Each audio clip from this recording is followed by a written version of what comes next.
Alrighty, it is now time for math. So for math today, your page number is page 267 through 268. So it looks like for the most part, we are still making predictions. So I'm going to give you a new problem here, but this will help to assist you with your problems on your page, on page 267. And then we'll talk a little bit about 268, which will help you with 268. So let's talk about 267. So 267 says problem solving strategy practice. Make a prediction and test it to solve. So you have a shovel for 35 cents, a bucket for 43 cents, a beach ball for 38 cents, and then a boat for 22 cents. Number one says Lynn spent 57 cents. Which two items did she buy? So it wants you to make a prediction. Remember, keep in mind, she only has 57 cents. So when you make your prediction, you write the two items that you believe that she might have bought with the 57 cents. You write them. Beside them, you write the cost of the two items. So after you write the cost of the two items that you think that she may have bought, then you're going to jump to that empty square over there. With that empty square, you're going to test it. So remember yesterday, a form of testing, they took both totals and added them together to see how much it gave them. So that's exactly what you're going to do.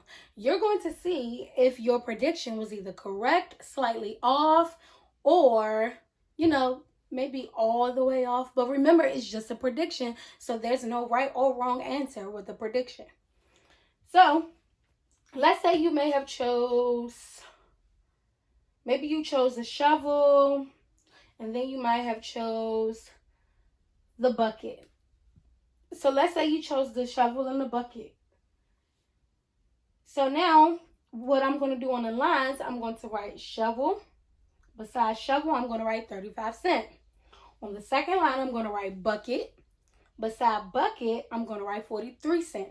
Now it's time for me to test it to see if my prediction is correct. So in the big box, I'm going to write the number 43 plus 35. So now it's time for me to add it up. So first, what is 3 plus 5? Okay, I have 5 here. I'm adding 3 to it. That gives me 8. So right now I have 8. And then I'm going to add 3 plus 4. So 4 and 3, that gives me 7. So now I have 78 cents. So 78 cents is way off from 57 cents, but all I did was make a prediction. So remember, again, there is no right or wrong answer with a prediction, but that is how you will do it. You will write the two items that you predict that the person may have bought. Beside the two items, you're going to write the total of those items. And then in the open area on your right, you're actually going to show, you're going to solve, you're going to test what you chose. So you're going to put the two item prices in one line. You're going to add them up, and then you're going to give me how much does both of those items together cost. And then when you test it, you would determine whether you were way off of your prediction or whether you were just right on your prediction. So before you go, let's look at this one behind me. So it looks like we're making predictions again. So the first picture I have a what? I have a kite. And then my next picture I have a mug. And then my next one is a rose. And my last picture is a pair of shoes. Now don't judge my drawing because it looks a little messed up, but it'll do. A pair of shoes. So let's look at our kite. Our kite costs how much? Our kite costs 26 cents. What about our mug? Our mug costs 54 cents. What about our rose? Our rose costs 10 cents. And then what about our pair of shoes? Our pair of shoes costs 60 cents. So my sentence reads, Rhea spent 86 cents. Which two items did she buy?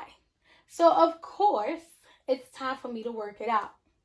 So now I wrote, she may have bought a pair of shoes, which is 60 cents.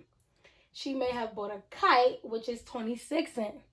So now this is my prediction. Now it's time for me to test. So now that I'm testing it, I now have to add both of these totals together and see what my grand total is. Keeping in mind though, I only have 86 cents. She only spent 86 cents. And she only bought 2 items. It don't say that she bought 4 items. She only bought 2. So I got my 2 correct. Only got my 2 items.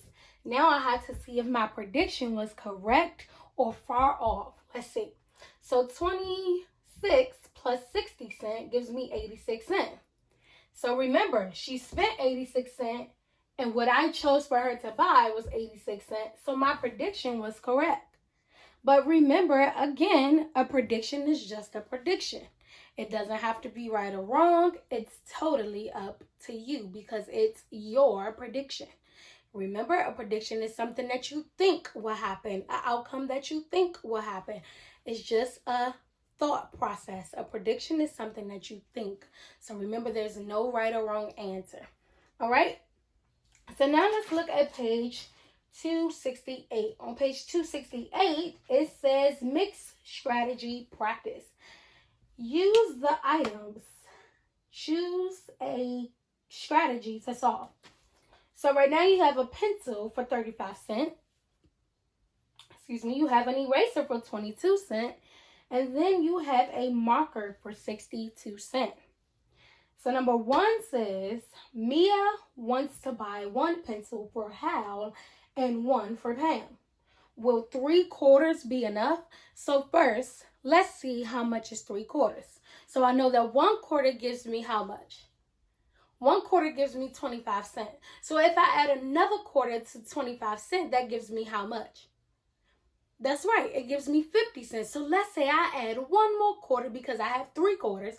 So now I add 1 more quarter to 50 cents. That gives me 75 cents. So right now I have 75 cents to play with. But I'm trying to buy how many pencils? How many people am I buying a pencil for? I'm buying 2 people a pencil. I'm buying 1 for Hal and 1 for Pam.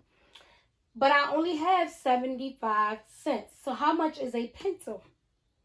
A pencil is 35 cents. But I need 2 of them. So now in that big open area on the side, you are going to add